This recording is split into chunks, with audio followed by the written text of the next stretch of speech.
I don't get it.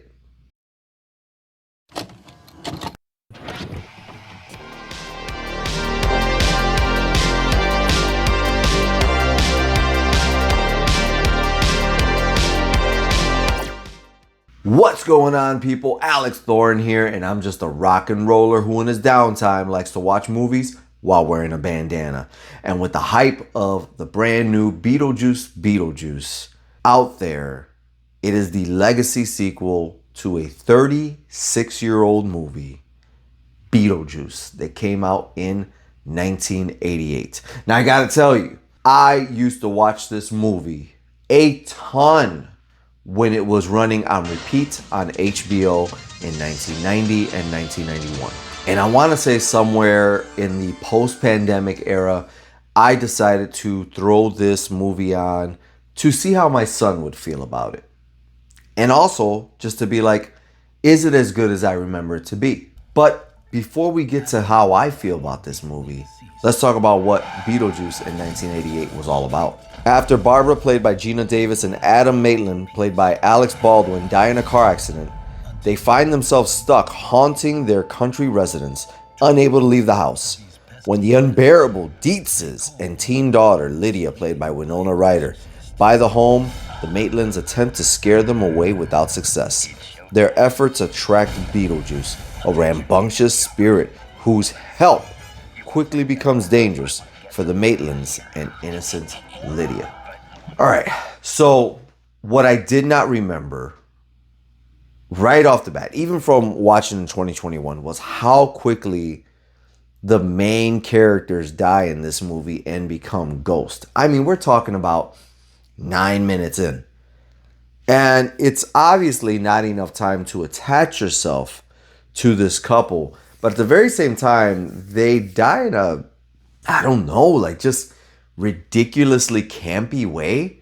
Gina Davis is an amazing actress, and I wish we'd seen her in more movies. More recently, we don't. Alec Baldwin obviously has been around forever and does a great job with most of the things that he's given. But there's something about their interaction to me that just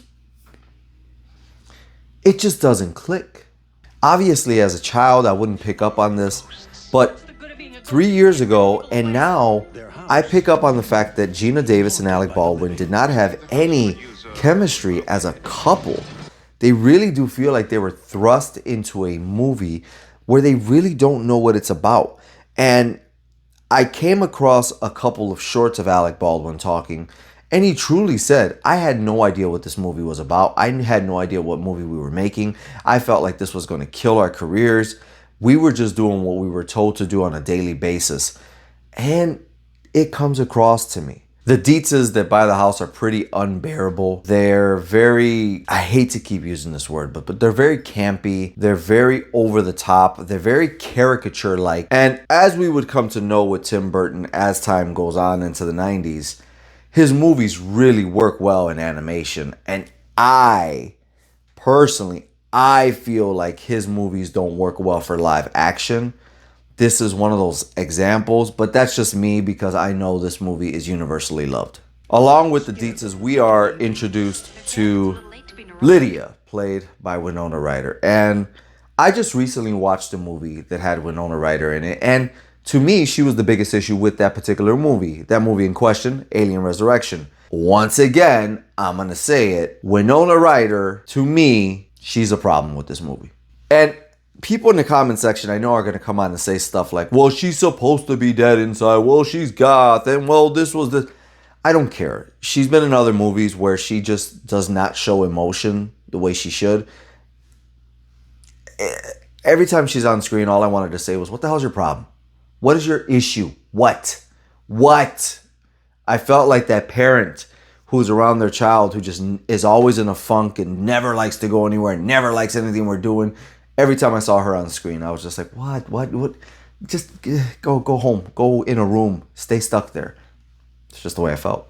And finally, we're introduced to Beetlejuice. And Beetlejuice comes about because these two generic people and couple who are now dead have no idea how to be scary in any way, shape, or form or fashion. In between there, we're introduced to what is essentially the afterlife, which looks like a corporate building with ghouls.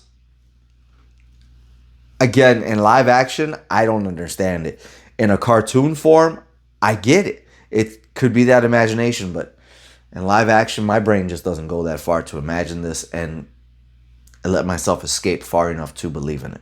And while I love what Michael Keaton does in this role, I also don't understand the character. In my mind, a ghoul who is supposed to help you scare people off would be pretty demonic and pretty scary looking. And I don't understand how silly he is and how nonstop Joker-esque he is.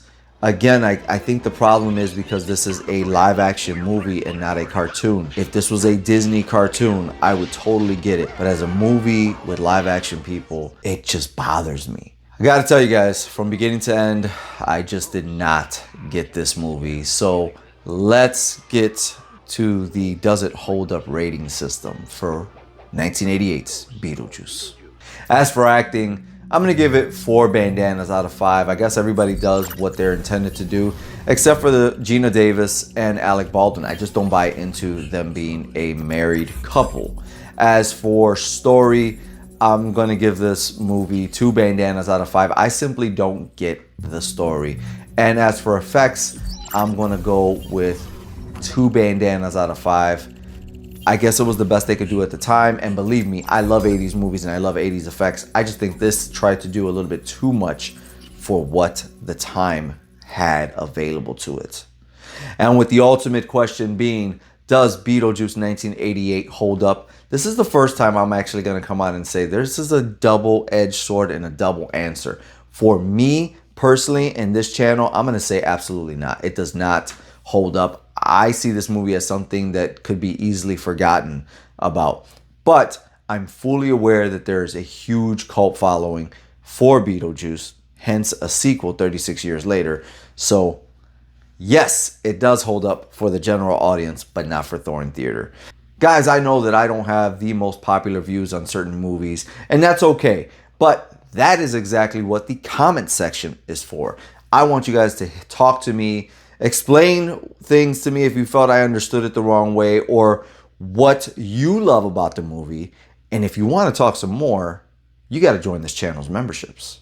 That's right, Thorn Theater has real deal membership laminated cards for all of you Thornaholics out there and horror lovers. Not only that, but you get to request your own reviews. Let's say there's something out there you're really dying for me to review, but the masses may not want it, or it's not something that's gonna move the numbers. Guess what? You pay. You control the narrative. You get early access to videos, live only chats, as well as exclusive watch alongs just for members right here on this channel. And that's right, buy me a coffee right now is a way that you can support somebody like me for making videos just for you guys, doing what we love to do. And oftentimes we do it at a loss, but for the passion. But guess what? If you buy me a coffee, at least you're fueling the journey. And right now, Buy Me a Coffee has an update to where when you leave your note of why you have gifted me coffee, I can respond back to you in video form. And with all that being said, I'm Alex Thorn, and you know what I gotta do. I gotta rock out, watch some movies, and review them for you.